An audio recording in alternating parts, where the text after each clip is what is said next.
considero que seja o mais importante escritor piauiense nascido no século XIX e cuja produção adentra pelo século XX.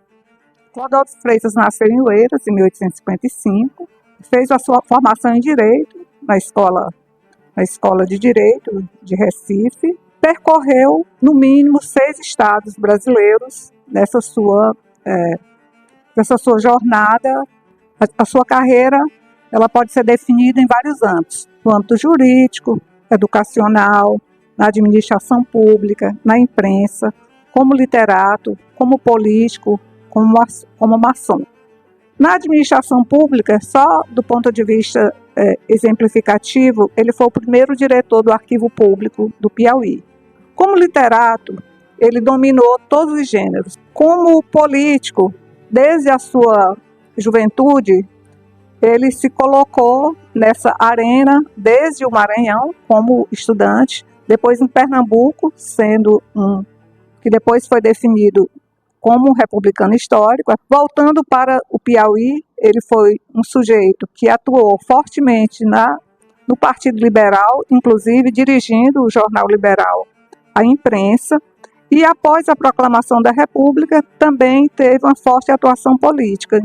Com relação à obra do Clodoaldo Freitas, a gente pode identificá-la a partir de 2 momentos. No primeiro momento, são as publicações feitas em vida.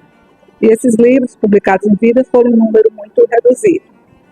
Os Fatores do Coelhado, em 1892, Vultos Piauienses, em 1903, Piauí, Canto Sertanejo, o primeiro livro de poesias que ele publica, que saiu em 1908 em São Luís, e Roda dos Fatos, publicado em Teresina em 1911, e um livro que nunca foi encontrado, Contos da Teresa, publicado em Belém em 1915. A grande produção do Clodoaldo Freitas está no segundo momento, o momento em que há um interesse em recuperar essa produção dispersa, sobretudo em jornais, que corresponde a milhares de textos e que foram sendo trazidos a público, especialmente a partir dos anos 2000, na coleção Centenário da Academia Piauiense de Letras, e em 2020, a segunda edição do História de Teresina. Clodoaldo Freitas é uma figura exponencial da vida letrada, da vida cultural, da vida política do Piauí, quiçá do Brasil.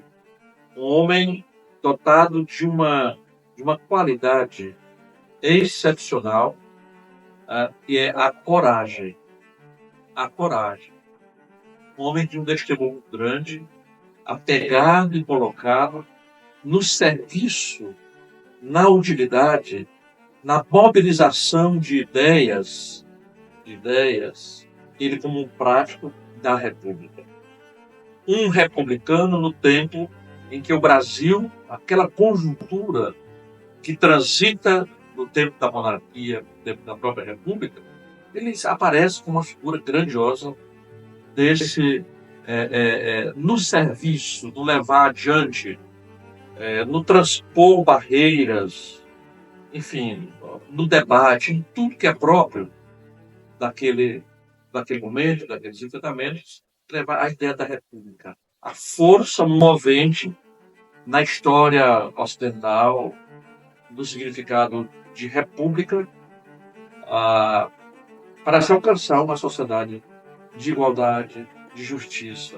Essa luta veio, por exemplo, mesclada com a luta abolicionista, verdadeira, associada ao ideal da republicanização da vida social brasileira. Ele viveu esses 50 anos, antes e depois do episódio propriamente de novembro, com essa luta e colocando isso na prática. Enfim, era um homem comum, casou, filhos, precisava criar os filhos, ajudar. Quer dizer, um homem absolutamente comum, criando condições absolutamente excepcionais, como nós sabemos hoje, tá? De conduzir o processo da sua própria vida. E as letras, o ato literário real, concreto, é o ato que guia a ação dessa grande figura, né? Daí se dizer e acredito ser uma expressão de pura realidade, né? Maior, um dos mais geniais e corajosos polígrafos, que escreveu várias inspirações, a partir de várias inspirações, e modos de fazê-lo daquilo que era possível. Também ele, já ao final, foi o final da vida terrena dele, ele declina isso, esse algo muito importante que o moveu pela vida lá fora. O folhetim é um gênero que nasce com jornal. Primeiro, em Paris, com os primeiros folhetinistas, e depois se espalharam pelo mundo todo, chegou ao Brasil, no Rio de Janeiro, e depois nas províncias. E no Piauí foi introduzido por Clodoaldo Freitas, que era, antes de tudo, um homem de imprensa. Então, essa obra de ficção, prosa ficcional do Clodoaldo, está espalhado por todos os jornais onde ele trabalhou. Em Teresina, São Luís, Belém do Pará. Infelizmente, essa obra do Clodoaldo está irremediavelmente perdida e irrecuperável, com exceção de uma pequena parcela que foi resgatada pela pesquisadora Terezinha Queiroz, que conseguiu publicar no formato de livros alguns desses folhetins produzidos por Clodoaldo. Então, essa carreira do Clodoaldo como folhetinista durou praticamente 3 décadas. Ele começa na década de 80 do século XIX, publicando um conto em forma de folhetim, que se chamou Predestinação, e ele vai publicando folhetins durante 3 décadas, até um ano antes da sua morte, em 1923. É uma obra que não chegou a ser conhecida pelos seus contemporâneos, a não ser aqueles leitores de jornal, e que durante muito tempo esteve submersa, né, naquele mar de esquecimento que a obra do Clodoaldo mergulhou. Mas, com certeza, o Clodoaldo literato começa a ser redescoberto pelas novas gerações, e o folhetim vai ocupar um lugar importante da literatura piauiense. O folhetim Clodoaldo retrata a vida social do século XIX, início do século XX, e isso seguramente vai ser uma retomada, né, do conhecimento que a gente pode ter da obra desse notável autor piauiense. Clodoaldo Freitas foi um exemplar da sua época. Por respeito à disciplina histórica, eu costumo dizer que ninguém está à frente do tempo. Clodoaldo Freitas não era uma exceção. Ele estava visceralmente amarrado às intrigas políticas, às conjunturas sociais, às demarcações culturais da sua época. Por isso, analisar no presente as suas obras é justamente ter contato com toda a conjuntura geral do final do século XIX e do início do século XX, não só no Piauí, mas no Brasil. Clodoaldo Freitas funciona também como fonte para nós historiadores demarcarmos as práticas, as sociabilidades, os pensamentos e as ideologias daquele período.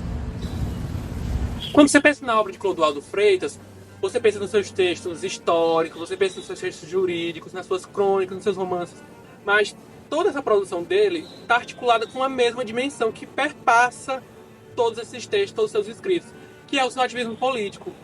Clodoaldo nunca deixou de se manifestar com relação ao seu tempo, articulando tanto suas experiências passadas, com suas experiências no presente, mas também suas expectativas com o futuro. E é por isso que todos os seus textos também têm um caráter muito opinativo e até mesmo, de certa maneira, biográfico, aparecendo muito do próprio sujeito ali, que é outra dimensão muito importante dele. Entender que o Clodoaldo se deixava transparecer bastante em seus textos. Ele nunca escondia que era ele o sujeito que estava opinando ali. Então, se a gente pegar, por exemplo, o Clodoaldo historiador, numa época em que a história era vista como uma ciência que tinha que buscar uma objetividade, uma imparcialidade, ideias que hoje em dia a gente considera que são errôneas, ele realmente acreditava que nos seus textos ele deveria aparecer. Ele nunca deixava de opinar, de fazer com que os seus textos também fossem verdadeiros manifestos sobre o que ele acreditava. A importância de Clodoaldo Freitas, porém, não se resume somente à sua utilização como fonte. Clodoaldo, independente de qual gênero literário praticasse, seja a crítica religiosa, seja a literatura ficcional, a fazia baseado em uma grande gama de documentações, de bibliografia e de fontes. Nesse sentido, em uma sociedade presente, onde a informação está cada vez mais numerosa e em contrapartida bem menos fundamentada nos fatos, é fundamental pegar o modelo de Clodoaldo como uma forma possível de fazer e produzir conhecimento de forma correta e de forma a pensar a veracidade dos fatos. E quando você lê os textos dele, você percebe que sim, claro, existe muita coisa datada, porque a gente não pode esquecer que Clodoaldo é um filho de seu tempo, que ele viveu há mais de 100 anos, mas você também percebe, através da comparação, que muita coisa mudou, muita coisa melhorou, mas também muita coisa permaneceu. E aí, quando eu paro para pensar qual é a relevância de um homem que viveu no final do século XIX e no início do século XX para a atualidade, eu penso sempre na sua coragem. Ele era muito conformado com muitas coisas de sua época, mas ele nunca deixou de lutar pelo que ele acreditava. Ele nunca deixou de lutar uma boa luta. E além disso também, a sua esperança. Clodoaldo acreditava que poderíamos ser melhores. Clodoaldo acreditava num futuro melhor para a nossa sociedade, para o nosso país. Então eu acho que a gente tem que ser dessa forma, a gente tem que ter coragem de lutar, nós temos que ter esperança também em dias melhores. Bom, esta comemoração do centenário do silêncio de Clodoaldo Freitas, dos fundadores, dos mais ilustres acadêmicos desta terra, será um ponto alto nos nossos trabalhos, que tem por meta a lembrança desses grandes que fizeram, principalmente, que fundaram esta academia, ou que foram fundamentais no desenvolvimento, na formação do nome e da importância que a academia tem nessa centenária passagem, caminhada que ela realiza até hoje, que vai continuar, tem Deus, muito tempo. Nós tivemos 2 Freitas homenageados. O Cid Freitas, ele leva a denominação da nossa maior honraria, que é a medalha do Cid Freitas. E Clodoaldo Freitas agora teve também a sua homenagem merecida na lembrança dos 100 anos do seu silêncio. Um intelectual da melhor cepa, e isso é confirmado pela tenridade em que ele se foi, mas que deixou uma grande obra, inclusive com um dos mais entusiasmados fundadores desta academia. E também, na temporada que passou, ele fundou também a Academia do Maranhão, do qual ele tem ainda essa importância na união acadêmica desses 2 estados.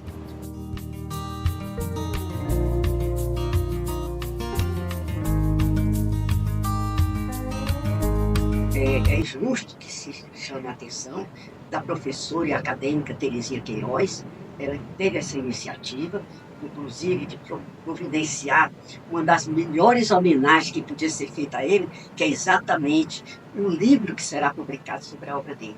Então, a academia resolveu cunhar moeda comemorativa dessa importante data. Então, vai conceder essa honraria a tantos quantos estão fazendo esta solenidade e todo esse processo comemorativo de inovação a este grande intelectual do estado de Piauí, e a quem a academia deve e muito. Então, eu acho que este 29 de junho de 2024, que marca realmente a passagem de Clodoaldo desta esfera para uma esfera etérea, mas deixando aqui essa marca indelével da sua passagem, da sua produção, né, da sua ação intelectual no estado do Piauí e também no estado vizinho do Maranhão.